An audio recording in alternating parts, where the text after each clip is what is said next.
Hi, everyone. Welcome to Open. I'm Rhina Valentin, your host, Café con Leche, for the next hour. Always inviting you to get social with us, especially during these social distancing times. Make sure to follow us and tweet us at BronxNet TV. And while you're there, follow me on FB, Instagram, LinkedIn at Rhina Valentin. So the COVID-19 pandemic continues to leave New York City on pause, and people are losing their jobs, and small businesses continue to be uncertain, and children are learning remotely, while elders are isolated and left to fend for themselves. While technology loans itself to connecting, well, what type of impact is this having on the underserved communities? Our next guest is here to share ways she's contributing to the wellness of these communities. Please welcome New York City Mayoral Candidate Dianne Morales. Hi, Dianne. Hi, Rhina. ¿Cómo está? I'm good. And you? How are you? Hanging in there. Thank you. I think, blessed to have a roof over my head and a healthy family. Absolutely. That's exactly the space I think we all need to remain in.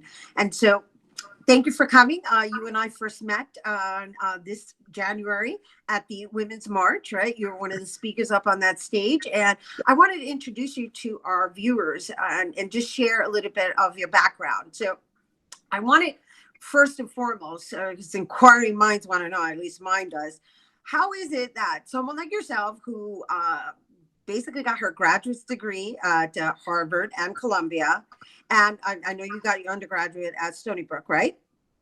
That's correct. However, I also understand that you went and became a case manager, a welfare case manager, and then from there you became a special education teacher, and yes, then became the CEO of FIPS Neighborhood Community Development Programs in New York City, right? So when you attended these schools, is this what you had in mind? Well, I would say no, not exactly. I'll start off by saying that when I was younger, as I was sort of moving up through the education system, one of the things that happened fairly early on was that I recognized that I grew up in Bed-Stuy. And I recognized that as I got farther along in the education system, a lot of the kids from my community were not sort of following along the same path, right? And that the farther I got, the fewer students that looked like me were in the classrooms. So I think I realized from a really early age that I felt like I needed to do something to change that, right? But so that's how I explored it. I was a case manager in foster care and a special ed teacher in what was a size 7 classroom, specialized instruction environment 7. And I thought you were going to pause for a moment. Continue. No. So I just, the sort of the pivotal moment for me in terms of answering your question was as a special ed teacher. I was not trained, but I was really enthusiastic and really passionate and full of ideas. And I would go to my assistant principal all the time with questions and just needing support. And the day she said to me, I don't care what you do with those kids, keep them in the classroom, keep the door shut and keep them quiet, was the day that I sort of knew that I needed to find a path to come back into the system and be able to create structural change, because people like that didn't have our children's best interests at heart. Right. And so how do you train people to care about their work? Because really, that's what it boils down to. Yeah. Yeah. I mean, I think so for me, one of the things that I've always focused on a lot in my leadership roles in particular was figuring out how to help people on the front lines, the people that are responsible for delivering the direct service, really feel like they had a stake and an investment in the goals, really feel like they had a role in helping to determine what that was and what the needs were and how to best meet those needs. So I did feel a sense of investment and pride that's different from sort of the traditional top-down approach and strategy. And so I think there's something to be said for recognizing the expertise and the skills and the competence that the people on the front line bring to bear on these roles, and that many of them are just like a paycheck away from the clients that they serve, right? So how do you incorporate them in creating the solutions to the challenges that our communities face? Right, which is, of course, in building community, obviously something you're very good at doing. And so, based on the fact that you were the CEO, right? Because you're no longer the CEO at Phipps, right? But yet Right. you continue to work towards building community and serving these poverty-stricken communities. And so, talk a little bit about why you've chosen to create this wellness action hour. It's a Right. wellness call action hour. And who are you targeting? Like what households and where are you getting that information from? Like, how do you know who to call? Yeah. Yeah. So, a couple of things, once the crisis hit, once it became clear that this was not going to be sort of a blip on our radar, the campaign, we pivoted our activities to trying to figure out how we could provide supports and resources to the community. The first thing that we did was to build out a very comprehensive resource page that lives on our website at dianne.nyc. And that resource page gets refreshed at least twice a week. We continuously add resources. We vet them to make sure that they're valid and current, so that it can be a sort of dynamic source of information for the community. That site has been identified by Eleanor's Legacy as being one of the most comprehensive sites for COVID resources. That's wonderful. That's wonderful. And so just so that everyone's aware, what kind of resources are we referencing?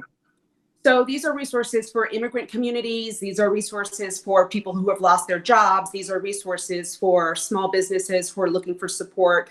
These are resources for people who might be living at home in a domestic violence situation, or who might be, isolated at home. So it's pretty comprehensive. It's also, mental health supports, spiritual supports, exercise stuff for people that are, struggling at home. So just everything pretty much. Right. Now, so now there's where your psychology expertise comes in, right? We forgot to mention that you also got a degree in psychology at Stony Brook. And so mental wellness is at the forefront for you in your motivation behind all of this.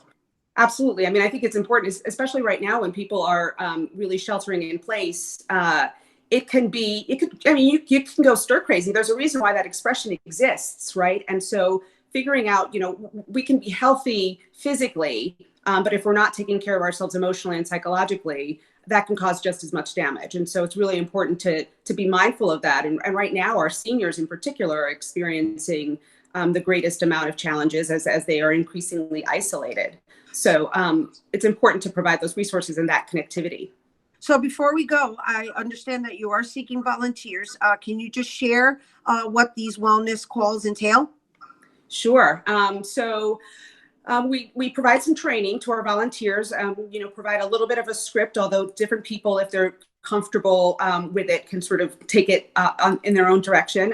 It's a check-in call. It's a hi, we're calling to see if you're doing okay. Do you need anything? Can we connect you to resources?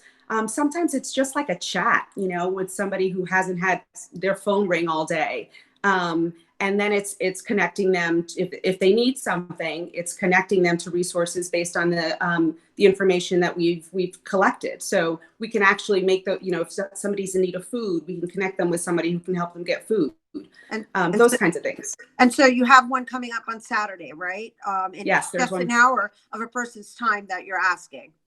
That's correct. It's an hour. It's in this format. It's kind of like everybody's doing it together. So there's a shared sense of community even among the volunteers. And then at the end, you get a sense of, I think the last one we did last week that they called 187 people in an hour. So it's really an opportunity to feel like you're doing something productive and constructive for the people that need it most at this point in time. Beautiful. And so lastly, before we discuss the volunteers, what about the people who are looking for the call? Yeah. It's a really interesting thing, Rhina. I have started getting calls on my personal cell phone. I can't tell you how it happened, but my number has started circulating, in particular among seniors who are homebound. Right. I got a call this morning from someone saying that they needed food. So word of mouth is a really powerful thing. We had a list of people that we started off calling, but that has grown because, someone who calls and someone who gets a call and gets help then can pass that on to someone else and say, hey, if you need something, these people are really delivering. So it's just the network has spread in that way, very, very organically. So, okay, so that's word of mouth. So if they go to your website, do they also have the ability to sign up? Yes. Not only for volunteering, for the possible phone call?